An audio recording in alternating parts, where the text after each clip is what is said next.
இன்றைய திருக்குறள். மலர்மிசை ஏகினான் மானடி சேர்ந்தார். நிலமிசை நீடுவாழ்வார். பொருள். தாமரை மலரின் மீது அமர்ந்திருப்பவனாக கருதப்படும் இறைவனின் உயர்ந்த அடிகளை சேர்ந்தவர்கள் இந்த உலகில் நீண்ட காலம் சிறப்புடன் வாழ்வார்கள். இந்த குறளை விளக்கும் கதை இதோ. மலர்மிசை ஏகினான். ஒரு சிறிய கிராமத்தில் முத்துக்குமார் என்ற இளைஞன் வாழ்ந்து வந்தான். அவன் மிக ஏழ்மையான குடும்பத்தைச் சேர்ந்தவன். இருந்தாலும் அவன் மனதில் ஒருபோதும் கசப்போ பொறாமையோ இல்லை. தினமும் அதிகாலை எழுந்து வீட்டின் முன் இருந்த தாமரை குளத்தருகே சென்று அமைதியாக அமர்ந்த இறைவனை நினைத்து வணங்குவான். நான் பெரியவனாக வேண்டும் என்று அவன் பிரார்த்திக்கவில்லை. நல்ல மனிதனாக வாழ வழிகாட்டு என்பதே அவன் வேண்டுதல். ஒருநாள் கடுமையான வறட்சி கிராமத்தை பாதித்தது.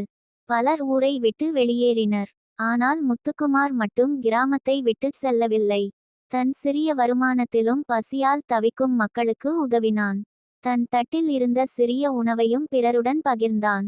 அவனுடைய நேர்மை, பொறுமை, இறைநம்பிக்கை ஆகியவை ஊர்மக்களின் மனதில் ஆழமாக பதிந்தன. காலப்போக்கில் அந்த பகுதி வளமடைந்தது. முத்துக்குமார் ஊரின் தலைவராக தேர்ந்தெடுக்கப்பட்டான்.